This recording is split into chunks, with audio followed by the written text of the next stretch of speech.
Hi everyone. So today I am interviewing Matt. So Matt, how are you? What's new with you? I'm good. Just got off work at 5 o'clock today. It's been kind of a long week. Just having like some projects coming in, things like that. Um, but yeah, I'm a mechanical engineer. Hmm. And mechanical engineering, that sounds pretty cool. What made you want to go into mechanical engineering? I feel that it was mostly kind of a pragmatic decision rather than something where it was my calling in life or something like that. Mm. I don't have anything against the field of engineering. I don't have anything against that type of work in general, but it was more of a decision that like I can kind of frame the rest of my life off of this starting point. Okay. What do you mean by you can frame the rest of your life off that starting point? Yeah, so I kind of have this idea that I'll eventually want to go into like academia. Um, and I kind of saw that engineering could be potentially a good like launching point into that. In that I feel that I really do enjoy like kind of the pursuit of like knowledge and kind of understanding new new ideas in theory. Mm. Um, and that doesn't just necessarily mean engineering, but I kind of have philosophical interests and things like that as well. Okay. Thank you. And when it comes to mechanical engineering, what do you do? What do you do specifically in it? Yeah, so right now I'm working for a construction consulting company. Um, it's very mundane work, and that's something that's like kind of a rough thing for me so far. I haven't had a job that's been so mundane until this one. Previously, I've only really worked as a tutor for the college, the university I went to. Hmm. Okay. And what aspects of mechanical engineering do you find most interesting?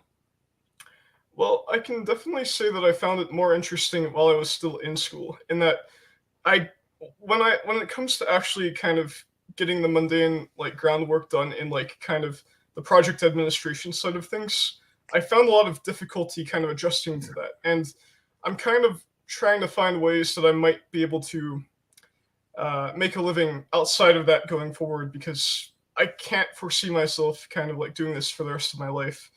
Um, but I really love the parts of engineering that involve finding new solutions to problems, kind of Mhm. taking the the raw materials, the ideas that are already kind of pre-established, and combining those into new solutions going forward. Okay, thank you. And you talked about the mundane aspect of your role, especially for this construction company. So what do you mean exactly by mundanity? What are the parts of it that are especially mundane to you? I guess it's just the everything is very structured in that everything has kind of a set solution. Like you're not really supposed to deviate from the set boundaries of the given problem. So it's like everything is very sequential, everything is very ordered, and I completely understand the value of that in the Mm. field, and it makes sense to me that something would approach that point where it's kind of been tested, it's been understood, and this is kind of how we do it. But that being said, I do hope that in the future I'm kind of someone who maybe can be at the cutting edge of finding a new solution to problems like these. Mm. Really, so far, it's a lot of like document work and a lot of making sure I's are dotted and T's are crossed, and kind of following procedures, even performing calculations. Everything is very procedural. Everything is very, Mm.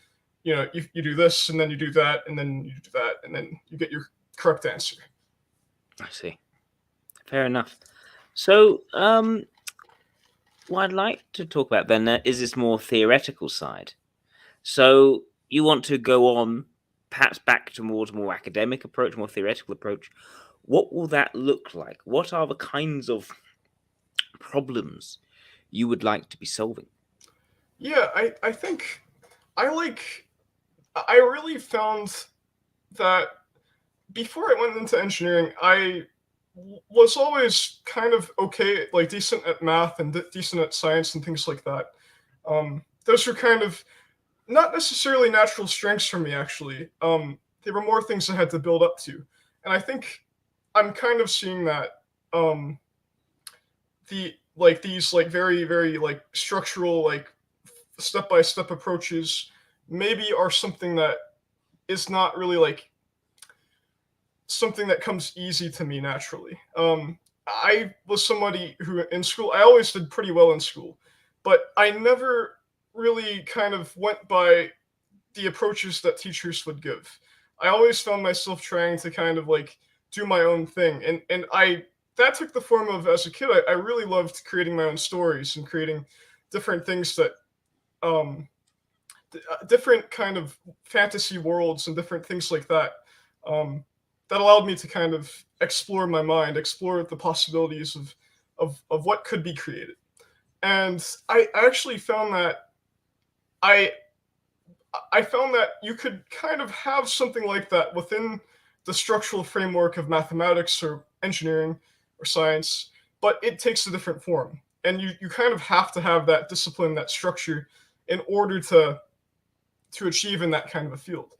And so back to the kind of the engineering point of that question, um, I think I like the idea of kind of taking those structural frameworks, those raw materials, and kind of finding new ways that we can kind of understand the physical universe, kind of new ways of kind of modeling the physical universe. And I find a lot of interest in computational fluid dynamics, for example, which it's pretty interesting stuff that I wasn't really exposed to until my senior design project at my university, which was the goal was to kind of create a mechanical fish that could kind of swim and move underwater in the same manner as a fish. So Mhm.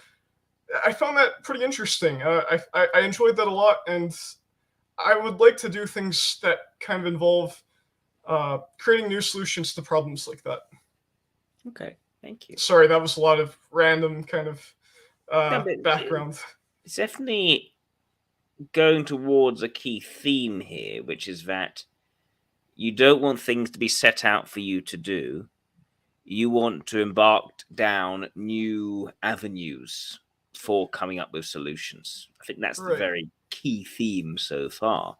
But I do Um, think that I do like a certain level of structure. Like I do like having not everything be unknown. I like having some level of grounding in the data, in the information that mm, like a direction kind of to follow.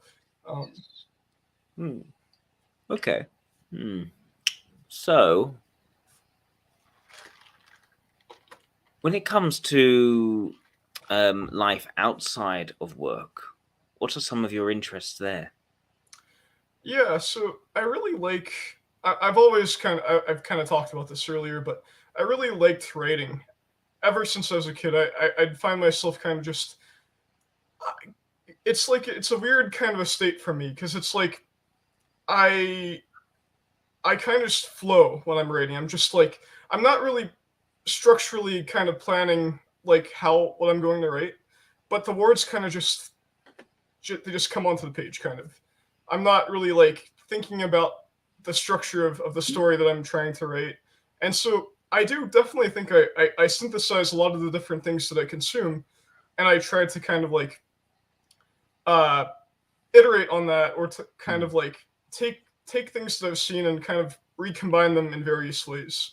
And I do really like a lot of those like fantasy stories that have kind of archetypal ideas like that are the raw materials of the story, just like mm, in like mathematics or like in engineering, like your your equations and your principles are kind of your elements that are like your archetypes in a story. It's kind of interesting to me that you can kind of like play with things like that. And I also do a lot of not so much anymore, but I used to play a lot of video games. I was a big World of Warcraft guy for a while. mm. Who did you play as in World of Warcraft? Yeah, I played actually as a few different kind of main classes. I played a mage. That's kind of the thing that I ended up on after kind of years of playing. I also played a warrior, um, which I played a warrior for a long time, and I kind of like the play style of that kind of class where it's a little bit Mm. freeing. It's a little bit, you just kind of go out and kind of spam your keys. And I also like I also played a Death Knight. That was Mm. the other main class I played. Mm. Excellent. And well, what race did you choose? Um, so a few different races. My mage was an elf. Um, Mm. my warrior was an orc, and Yep. my death knight was a worgen. Mm. Good mix. Good mix. Yeah, yeah. I that's one of the things I like about World of Warcraft in that it kind of does like grab it pulls a lot of Mm. different fantasy elements and kind of like mythological tropes and it kind of just like filters them all into this like kind of bizarre hodgepodge. It is sort of bizarre hodgepodge. Well, they still stick relatively Germanic. I would. Yeah, yeah, that's definitely true. It's really just like you see a couple things like the Tauren being like having like Native American origins. Oh Uh, yeah, that's the interesting part because the Tauren are basically yeah, minotaurs. That's the Greek part. Definitely fit yeah, in, but but they they've kind of been take they take a spin on that mm, kind of character and kind of base them off of Native American culture, which is yeah, interesting. Actually, it is it interesting. takes like somebody who's like very archetypally in Greek mythology, and it rebrands them as a sort of Native American themed culture, which is kind of interesting. It's also interesting because the Minotaur was pretty much a one-off rather than any kind of race. It's not like the Right, Centaur. right on the Isle Uh, of Crete. Yeah, yes, exactly. Very particular, singular character. right. Okay, they think so. What's an example of a story you've written that you find quite characteristic of your writing style? Uh, sorry about that. I think I had something in the background, but an example of a story. Um, okay, let me just kind of think of a good one. Um, I wrote a lot about. Um, I feel like I've never been very great at capturing characters in my stories, but I capture a lot more like imagery and scenes, and I've always had a harder time with the characters. Um, but I think let me just try to think about a good one. Sorry, I should have had this in mind. Um, It's okay. uh, You don't need to have anything in mind. You just have to answer the questions at a yeah, pace yeah, you're comfortable with. yeah. Yeah, sorry. So I think my favorite story was about kind of this kind of orphan rogue character who's kind of it's kind of a typical trope we see, like the orphan that ends up becoming the hero. Yeah. Um kind of it's a very stereotypical thing actually, and that I don't think that I'm necessarily the best character writer in general. Um but it was kind of following that typical hero's journey quest of kind of finding himself, finding value with a new family outside of the one that he wasn't given as a child. Mhm. In this kind of mythological world, uh, very typical kind of dramatic high fantasy that sort of background. Yeah. Um, sorry, it's not giving a very detailed answer. Um, but a lot of my stories are kind of in that kind of framing, where I do feel that I try to capture like a lot of the more emotional aesthetic details of a Mhm. situation. And Yeah. what I mean by that is I try to kind of evoke a feeling of it's Mm. my stories aren't usually like very cheery and light. They're a lot more, I guess, grim and kind of like going through like that hero's journey is a little bit more of a struggle than is kind of typically presented in maybe say your Star Wars or Mm. some element like that, or some kind of story like that.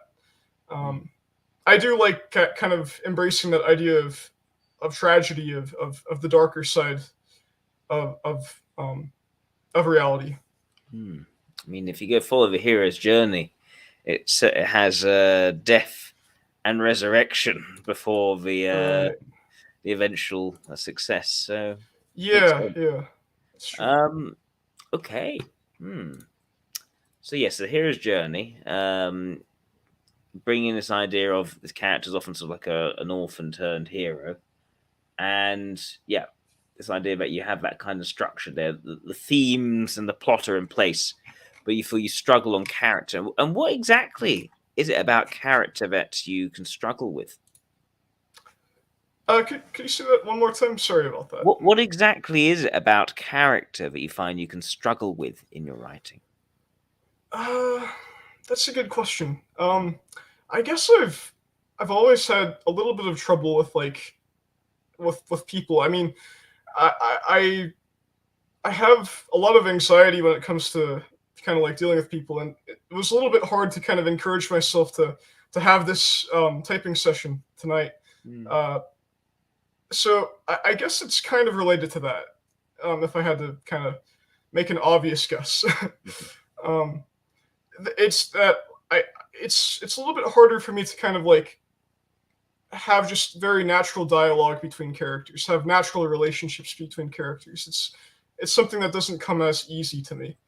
Mm. Um, and I think it's probably related to that. But I going back to kind of the World of Warcraft point, I mean it's very stereotypical, I'm sure, but I did enjoy like role playing in World of Warcraft as well. Um, Probably because it was a way for me to kind of embrace that emotional element that I kind of wanted that I didn't like have in my life easily. Like it was never easy for me just like going up and making friends, and so that's probably something that I kind of like wanted. Makes sense. So, what is it about? What is it about interaction with people, appearing in public, perhaps, which can be a source of anxiety? What is the thing that you fear in that? I guess it's a mixture of I guess I'm afraid of judgment is a big one. Like afraid that I'll be kind of like looked at and like viewed as like someone who's not like I don't know. I've always felt like not particularly good with like I'm not much of like an athlete, things like that. Something like eh, somewhere where I don't know. I'm not very good at a lot of the physical things of life. A lot of like, for example, like it was hard for me to like muster up the courage to kind of like become a decent driver, and so that kind of delayed the process of me getting my license and a lot of drama from that. And I still don't even love driving today, but I do it out of practicality, out of a necessity. Um, but I'd get a lot of anxiety in situations where I have to like perform a physical task like that, and I find that it's very difficult for me to be assertive.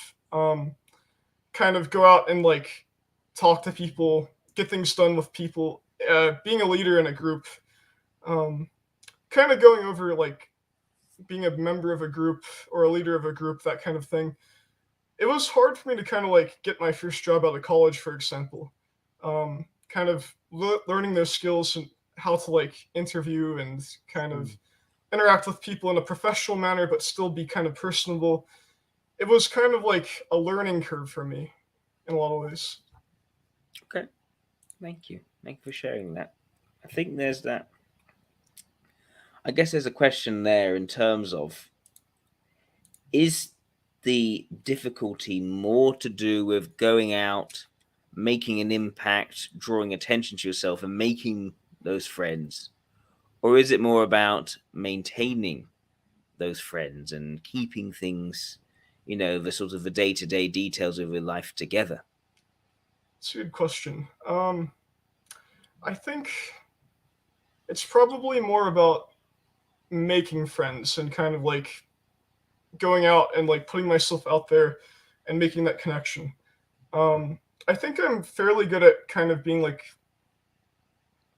someone who can like kind of keep his friends and kind of like be close to people like after establishing that connection.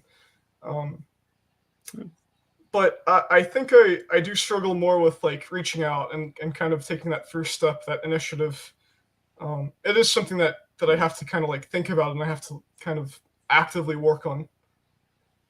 Thank you. So you said that you sometimes have kind of trouble with asserting yourself. How do you handle situations of conflict with other people? Um, Typically, if I can avoid it, I probably won't say anything. I that's typically my response. I typically won't try to like if I could, for example, if I have like a problem at work, it was a bit of a struggle to kind of like get past that desire to just kind of try to figure it out by myself without like going up to the guy above me or anything like that.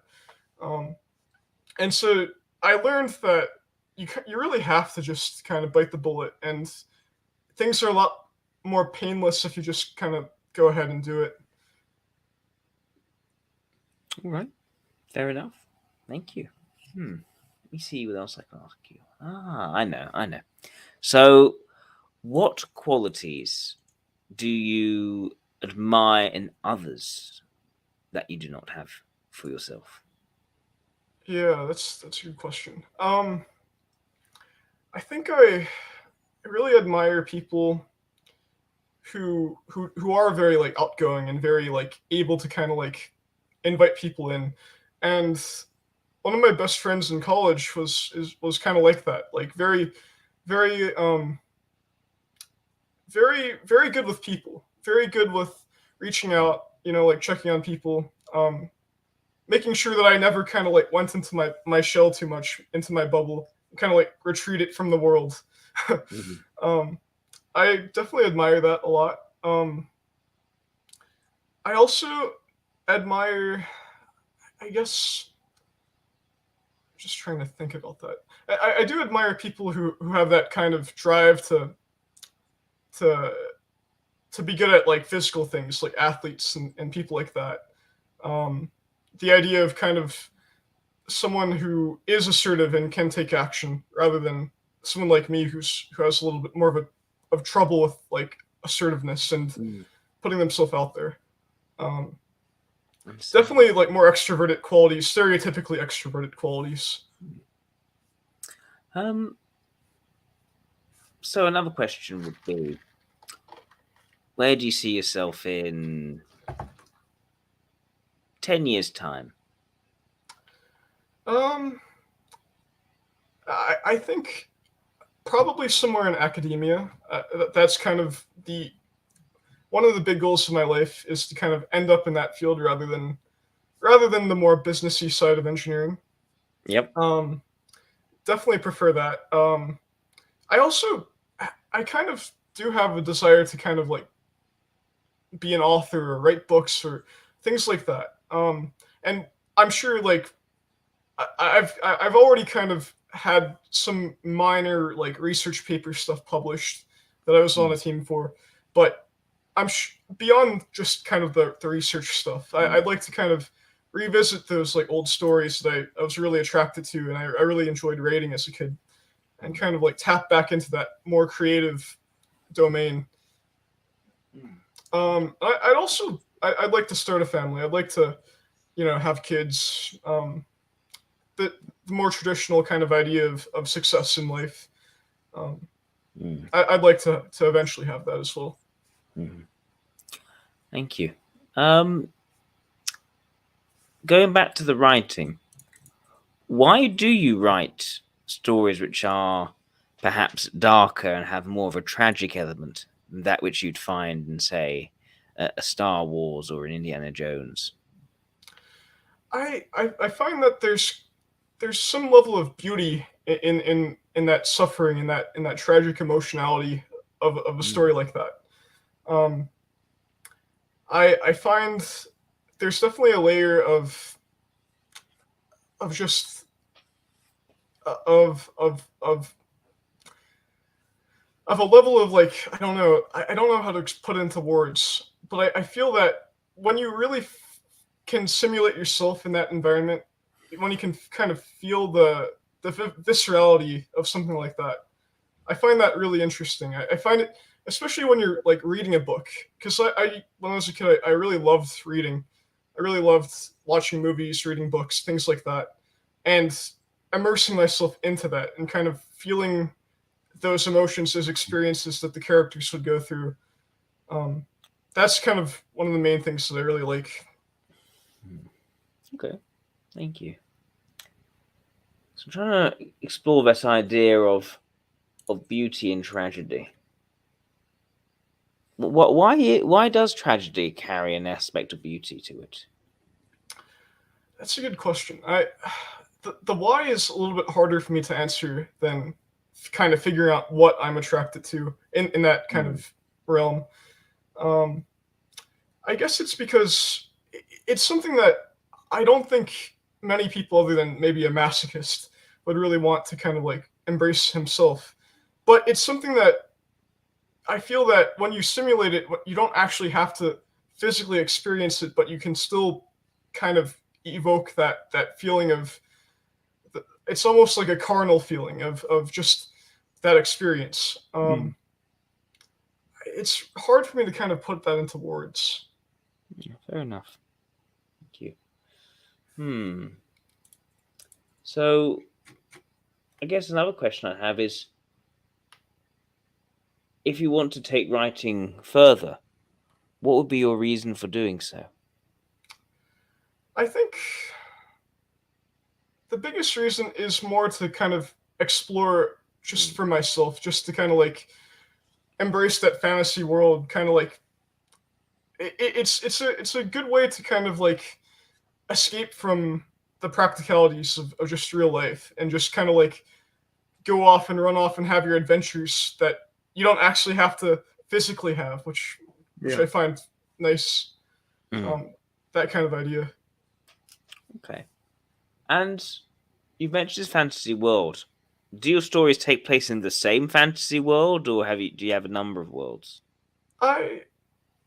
I, it's kind of a number of worlds, but they all kind of share common elements, and there are distinctions between them as well. But when I would kind of get into kind of like making a world, I would kind of I take a lot of like Tolkien kind of vibes in that like I'd kind of draw maps. Mm. I would never get into like writing my own languages or things like that, but I found that interesting as well. And so he's kind of a writer that like I didn't really read Lord of the Rings and The Hobbit and those kind of books until I was a little bit older. Yeah. But I always had that attraction to that kind of aesthetic, that kind of idea of building up an entire world in your mind and kind of like having having a pretty clear image of what that world actually looks like and kind of being able to like show that to other people and share that with others. Thank you. Um. Okay. So I think I've got a good idea on your type. Now, let's see what the comments are saying. Ah. So there are, some people have I think there is a theory at the moment. Okay. What I will ask people to do, maybe, if you don't mind, Matt, maybe people have more questions they'd like to ask you. Yeah, sure. I'm Let's do seeing that. kind of the chat now, and I Hmm. kind of I do agree with like the LII idea, but I've had times where I like struggled to identify whether I'm LII or ILI or possibly even IEI at times. I kind Mm, of flirted with the idea of that. So that was kind I did have a mm, ballpark idea. I just wasn't really sure which one exactly. mm. Okay. Well, just let's look at a couple of things here. So we got only asking, have you always struggled with reaching out to people outside your circle, even as a child? Um that's a good question. Um I think I always had a little bit of that kind of Mm, but I'm not sure if that's something that developed more later. If that like experience is added yeah. on to that to kind of force me more in that direction, or if I was always just kind of in that vein to begin with, and I think it probably was that I started on that extreme, and maybe I did kind of gradually shift more to the introverted side as I found kind of like, okay, the world is kind of a scary place, so I'm going to retreat from it, kind of be on my own. Um, but I think it's a bit of both. I think I started pretty introverted, pretty much kind of on my own. Like I do enjoy the company of people, but I'm also kind of like afraid of that to some degree. Thank you. Let me see. I'm just going to go through questions that haven't already been asked in some sort of way. Let me see. Well, Porcupine has a question about how do you feel about ESC or SEI types? ESC. Okay, so ESC would be. Sorry, I'm still kind of getting past the Myers Briggs jargon. Well, I think that might have been even the test. So I think the idea was some people seem to think because your answers are perhaps a bit on the prosaic side for the particular type that you may have done your homework before coming on here and coming across as that particular type. But the fact that if it's the case that you have difficulty translating from being presented with the three letter form, that suggests to me you haven't quite done all the homework before coming on here, and that your answers are like I admit completely that I did do like a good amount of homework. I watched a lot of your videos on Socionics, but I haven't like that's the issue. I'm still trying to narrow it down, kind of. Right. No, that's fair enough. Sorry about that. Yeah. No, you don't need to apologize. No, to apologize. It just presents an interesting little extra part to the exercise. But I think that LII is very consistently supported by what you've been answering, including the desire to also explore other types other than the LII. Because one thing I know from typing in LII is they're going to come back to me later saying, "Oh, but what could I also be this type? But what about this? And how about this?" Because it's never quite. They don't dig certainty very well. Right. They're oriented towards a structural axiomatic truth, but they don't quite settle on this is the one which I'm going to push forwards. Right. So Right. what I would say is this: I think if we were runner-up typing for you, I think it would be IEI. I would struggle with ILI. And the reason why, I think, is because you naturally lean towards the theoretical over the pragmatic, you could say.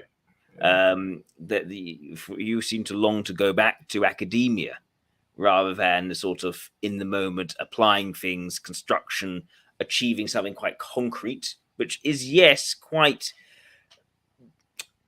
structured and procedural, so it doesn't give you that ability just to sort of exercise that creative part of your mind, which I think is quite important for you.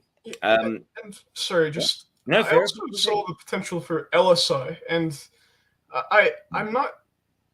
I don't know if I have a full understanding on the LSI type compared to the LII and compared to IEI and yes. Yeah. Well, if we're talking about LSI, I will say this: LSI is a type where the absence of certainty, which is clear for LIIs, they are not certainty generators. They like to explore their structures and potential views from all sorts of angles. LSI, on the other hand, are the other way around. They assert quite clearly and without ambiguity what they think to be the case, and they do not easily change that position. For them, it's actually considering things from multiple angles and thinking, okay, well, could it also be this? Or could it also be that? That's what they struggle with. They are far more likely to assert what they think to be true, almost absolutely. And they tend to be a bit more assertive. They tend to be a type which demands certainty of their environment. And so they'll create that. They'll create the order in the chaos. Whereas an LII won't really do that. They'll try to understand, but then they're almost constantly in a state of trying to understand and drill down and to question things and turn things over. And by the time they sort of finish the questioning, there's no time to actually take any kind of action. And they're not really action takers. It's very difficult for them to move from thinking about something to doing it. Now, another type which can struggle with that is the IEI, because both IEI and LII, basically, if you were to convert that into Myers-Briggsy language, it gets difficult. I mean, I'd say that's the INTJ, TINE, and the IEI, which would be INFP, NIFE. But essentially, because there is the idea there that there's a different rule. I can't really do a one-to-one Myers-Briggs conversion that preserves the P and the J for the introverts in the same way, because it wouldn't actually make sense. But essentially, these types, the LII and the IEI, they are not strong at extroverted sensation. That's their weakest part for both of them. So they do not have tactical intelligence, particularly. Instead, they have strategic intelligence. The thing is, whereas the LII kind of continuously is in that state of thinking about things in quite a deep way, where things are going, what is the significance of this, and then turning it over with multiple perspectives and possibilities, the IEI feels far more trapped inside their head and wanting to be shaken out of it, and actually desiring a more intense, more urgent environment in which they feel forced to act. The LII does not like intensity. They need a far more safe, far more accepting space for them to be in. They need to feel very much welcomed and at home with everything. They're not types which need intensity. If anything, if the environment feels a bit intense, they can sort of tense up very much and want to remove themselves from said environment. The LII is a type which, what they really want is not urgency and intensity. They want inclusion, and they want someone else to do the including of them, because they're not very good at getting themselves included. Now, a key thing which would turn me off IEI for you is what you said about not really understanding the characters that you're writing about, and that's that kind of struggle. An IEI would have very strong introverted ethics. So they'd have a very natural and very adept understanding of people. They may decide to stylize those characters in more of a thematic way, or tying it more towards certain philosophy or categorical nature, because they ultimately value introverted logic more than introverted ethics.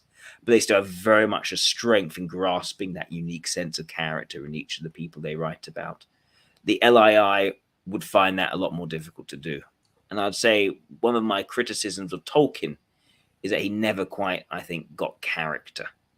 He was really good at plot, and he really enjoyed going into the underlying structures of a world which he'd built.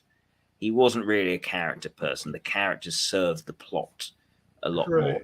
Whereas someone like George R. R. Martin, I'd say no, he was far more character driven. So that's an example of a weaker introverted ethics coming out in someone like Tolkien, I would say. And where the characters, the idea of, them being good and them being evil is sort of just taken for granted as a matter of them being men or being orcs, as it were.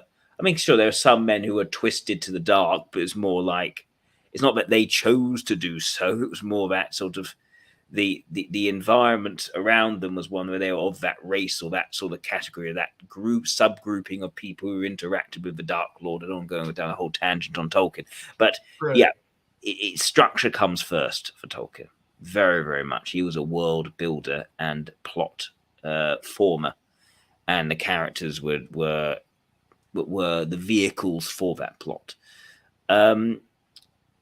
So what I'd also say is the kind of anxiety you are talking about is one which one would very much associate with the LII.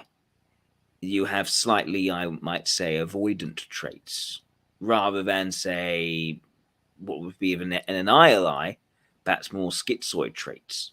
What do I mean by that? I'm not saying you actually have a personality disorder, nothing of the sort. I'm simply saying that your traits could lean more towards that direction than the average. So, just to be very clear on that. But what I mean by this is that when it comes to the LII, they tend to lean towards avoidant. And avoidant is that kind of social anxiety where they are fearful of appearing in front of others and being judged and doing something very embarrassing, and or simply having it revealed to them that everyone hates them and there's nothing they can do about everyone hating them as soon as they show their faces. And so there's a fear there in the interaction with people, a feeling of great risk being taken by appearing up in front of everyone else. And what the LII will do is avoid social interactions for this reason. They will end up choosing to stay in their room, not come out, not go and say hello, not because they don't like people, but because they're afraid that they won't be accepted if they were to come out and try. Now, that's very different to an ILI. An ILI is what leans more towards these more schizoid traits, where they don't care what most people think of them. And so they don't care to spend their time in small talk with other people. They'll pick very particular people they actually care about and feel actually worth investing in their one-to-one relationships, but otherwise they won't go out and interact with people unless there's some sort of topic or some sort of matter of interest which they think is worth observing for their knowledge. So yeah, what you were talking about there very much fit the pattern of the LII. Sometimes IEIs can be sort of shy, but it's a different sort of thing. They're very good at working with people. They know where they stand with other people. They just prefer to work more behind the scenes and not make too much of a scene. And they like people a bit far more intense and sort of more physically outgoing than they are. Right, right. Okay. That makes Yeah. sense. Yeah. So yeah, I think what we've been exploring so far, I think, matches up rather well to LII. Do you have any questions about that typing, other potential typings you were thinking about, which I could perhaps help clarify? Yeah. Well, I guess I had maybe some like misconceptions about the quadras, or I guess my understanding of I thought I had more of like I thought I had more beta kind of energy in me, but I guess it is more alpha. Um, Hmm. I'm not sure. Well, tell me about this. Yeah, so I didn't really get into it, but I do like competition to some degree, but only in something that I feel that I'm kind of competent in, or something that I feel that like I have a chance to compete in. If it's something that's like it's completely new to me, I'm really I stress out and I kind of like shut down. But I do really kind of like being the best, like for example, like something random like damage in World of Warcraft, or things like that. Being the top of the meter in something like that. Having having kind of like I don't necessarily see it as with beta. I know I kind of watched your video on that and it was like a lot of this idea of kind of like hierarchies, right? Um, Mm. or maybe I'm misinterpreting it. Well, I think I would never be bold enough to say that alphas do not care about competition to the point when they won't want to be at the top of a leaderboard of playing a video game if they had the ability and the choice to do so. I think there is something very gratifying about actually being good enough about what you do to get up to the top. I think a Delta would be quite happy reaching the top if they are, really worked on their craft. They may tend to frame it more as being competitive with themselves rather than competitive with others. And I say that it's more often the Gamma who often want to be the very best at everything they're set out to do, because that is sort of competition, they have maximized their competence and they're going to win more cash from other people as a result, or more esteem, or something like that. But even an alpha, by being at the top, people are more likely to praise you and people might to give you positive attention. So I can't really say that competition is something which belongs to a particular quadra. I Right. Yeah. wouldn't. If competition can be framed in different ways, and it comes with all sorts, so many different kinds of rewards. It has something in it for everyone.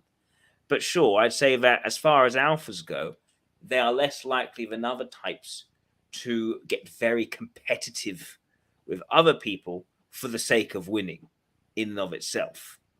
Um, Right. Yeah. Saying that, I can be pretty competitive. It depends what it's in. Usually, my idea of being competitive is about, well, I think that it's not. It's partly. Is it partly being the best? Well, I quite like being the best, but I have to pick very carefully what I'd like to be the best in. But I think it's even more than that, being a vehicle for something greater than just myself, hopefully. At least I try to think them that way rather than let the sort of the immature side of me get out. But I think Right. that's the case for a lot of people. Um, yeah. Is there anything else that comes to mind for you in terms of, oh, that feels more beta? Um. I guess I also maybe it's just because my extroverted ethics it would be weak if I was an LII.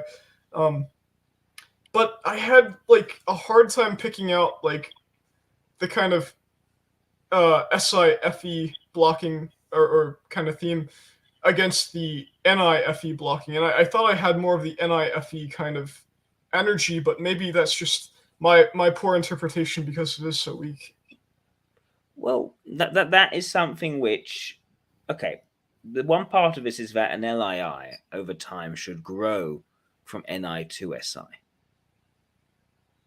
So I think LIIs, when they're quite, when they're not as well developed, I think they tend to be far more detached in their nature rather than involved in the present day to day. When things aren't going well, they'll retreat to their mental palace because that is safe, that is secure. If they're not, they're less likely to get burned if they're not mentally present, essentially. But Right, they are a type which is reaching to be part of the world, to be involved in things, for their physical environment to be brought into harmony. Having a paradise in one's mind is a far cry from building paradise on Earth, and the LI will want to eventually have that paradise built on Earth in some kind of way. When you go to an IEI, that's the type which thinks about the world yet to come, and it's about getting everything towards that world yet to come, rather than making the present pleasant, because that would be just a distraction from the higher cause. LIs don't right. have that same dissatisfaction with the present. They just want it to become safe enough for them to feel comfortable to inhabit fully. That sounds pretty accurate, actually. Yeah. Right. Right. Yeah. So there's that. Now, because of this, we'll expect the way you may approach extroverted ethics, perhaps to start off being more NIFE and start to be reaching towards SIFE over time. We can expect when you're being more morose and perhaps more nihilistic in the mood or the vibe which you might be orienting towards, and then over time discovering wholesomeness. Right. Yeah, I do feel that I do kind of gravitate toward that more nihilistic kind of idea, especially kind of as I don't know, got like a little bit older, like past my teenage years, like maybe like midway through college. I mean, kind of COVID started and things like that, so there's a lot of drama in that regard. Well, that's good Um, reason then. yeah, yeah, it's a good point. But yeah, I did have kind of a bout of nihilism for sure. Mm. Yeah, that makes a lot of sense. I think we also live in a particular time where mental health crises are especially rampant, and I struggle to find many people who wouldn't be sort of morose at the moment. There's people asking this question: do we even want to bring children into this world, and that sort of idea? And the Right. birth rate has taken a huge tumble. It's one of those incoming disasters, I would say. But yeah, no, I think that I think if it is more that you are looking for a certain timbre of mood, which is the deep and profound, but more than deep and profound, to the point of being shocking, to the point of really the positivity and a pleasant, wholesome mood is feels like there's a fakeness to it, there's an inauthenticity to it, and I'm not interested in this, and I really want to cut down into something which is more sort of transcendent, and to move away from the sort of the pleasant day to day. I think that would be leaning more to beta. Whereas if it's about finding a positive, accepting mood, which would actually be the ideal, but it's a struggle finding it, that's where I'd say more likely to be an alpha NT specifically. Because here's another thing I would say. When it comes to alpha NTs, they are sort of moving towards that positivity. They don't already inhabit it, they're trying to find it. And they're sort of detached until they find what involves them. Whereas an IEI, it's more they're looking to make an impact and be a somebody in a sort of more important way, an influential way, but they're kind of too stuck in their head to really do that, and they're looking for empowerment rather than inclusion and acceptance. I see. Yeah. Yeah, I definitely identify more with the alpha kind of NT idea. Mm-hmm. Yeah. Thank you so much for clarifying. You're welcome. I mean, like, I've found that, coming from MBTI and that kind of world, I I did have trouble with like the lack of clarity in the definitions of terms, and I kind of floated around. I looked at objective personality, things Mm-hmm. like that. Took a little bit of a look into Enneagram, uh, but I found that Socionics has been pretty good for kind of like giving, especially with your work in World Socionic Society. It's kind of given me a lot of that structure that I needed to kind of like really see these elements within myself more clearly. I'm really glad that's helped you to put things into clarity. I know most LIIs I meet, they do dabble in a number of different systems because they are sort of on that journey to try to Right. find a system which really makes sense for them, and it's very hard for them to really actually settle on one. I found Yeah, yeah, some which gone to Socionics, then went to OPS. I found some who were in OPS and now come to Socionics. Some right. who just have had who are sort of collecting typists, typologist opinions, as it were. Yeah, yeah. There's a lot of that. This is Yeah. actually the first time I've been typed by someone, Well, or had a yeah. So I'm, I've really I'm enjoyed honored. your content so far, and I've found I have found it to like be more reflective of like of reality, I guess, in a lot of ways. Well, thank you very much, Matt. Um, Check. yeah, and I guess that's something which, if other people who are watching, yeah, I say that hopefully those explained correctly videos have helped other people as well Right. in doing that, in sort of creating that kind of clarity.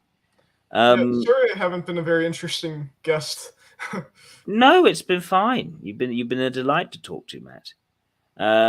And we also have another hour at some point, perhaps after the baby has been born, which will Yeah. be good.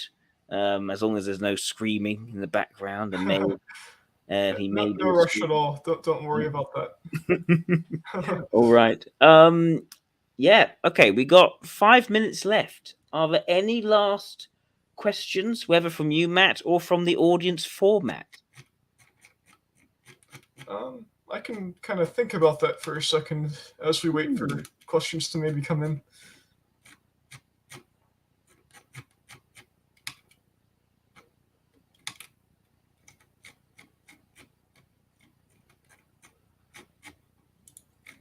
Oh, thanks, Jason. By the way, I know Jason's commenting. If one thing I will say, Jason is pretty good. He's pretty good. He gets a lot of types correct.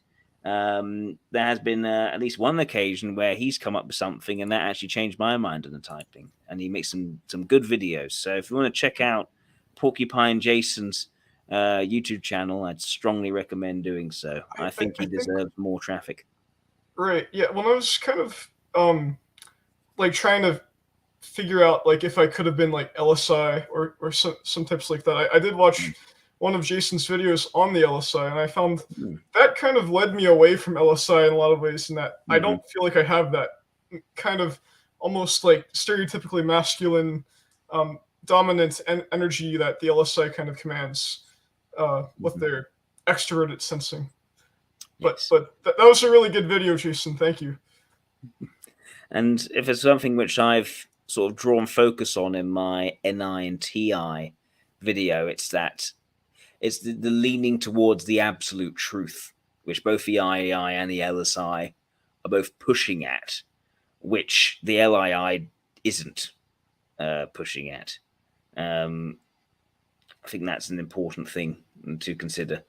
The LII and the SEI are more about wanting that sort of balanced, harmonized space and zone of thought, essentially, and it not being relentlessly updated and chopped and changed in sort of a messy, unpleasant way to keep up with the ever-changing need for achievement and accomplishment. Yeah. All right. Good. Well, Matt, it's been a pleasure. I'll reach out in a few days to get our feedback session put in. Porcupine saying, still wondering about Taylor Swift. Yes, you got good reason to wonder about Taylor Swift. I need to get my friend. What we'll do is get a video on about Taylor Swift with my friend Rita, but we need to organize that, and yeah, I just need to get that done. All right. What are you guys thinking, I guess, on Taylor Swift? Well, I think EII. My friend Rita also thinks EII. Well, she's the one who got me to think EII, actually. EII would be FINE? Yes. Okay. And Porcupine's like, why on earth? That makes no sense. And it's certainly one of the more tricky typings. It's one of the more which Rita put in a lot of work to create an essay to convince people of it. But it's one of the more controversial typings we've ever made. Right. Yeah, I guess with like public figures who have kind of, it might be difficult to like separate the person from the image in some ways. It is hard. Yeah. You've got to think about what is the context in which they're in, how are they perceived, what decisions have they made which are not pollutable by their reputation. So what have they actually done versus what do they appear to have done, and how do they react to how they actually are perceived? How does perception come across? Is it deliberate? Is it actually accidental? Do they actually like it or not? Multiple things to consider, which makes it a very useful. I think Taylor Swift is a complicated one there of someone who is misunderstood a lot. Right, for sure. Yeah, that's really fascinating. I do enjoy the idea of like kind of. I've always like loved typology, just like kind of going deep into the field and kind of like, but I do struggle with the fact that like after some time I kind of look at the world through a lens of typology. Like my mind will start like trying to figure out what types everyone I interact with is, Yep. or like, yeah, Yep. That it will happen. becomes like an obsession almost. That will happen. I've reached the point where I can sort of switch it off now, but Right. for years I couldn't switch it off. It was very difficult. Matt, I got to get going because I got an early start. I'm off to the hospital to see my wife again, so we'll catch up soon. But thank you everyone Sounds for good. tuning in. All the best. Thank you, Jack, and good luck and congratulations again. It's Thank you huge. very much. Yeah, Thank you. you must be so happy. Yeah, I'm looking forward very Yeah. much. Just need to rise to the occasion. Bye bye. Have a good night.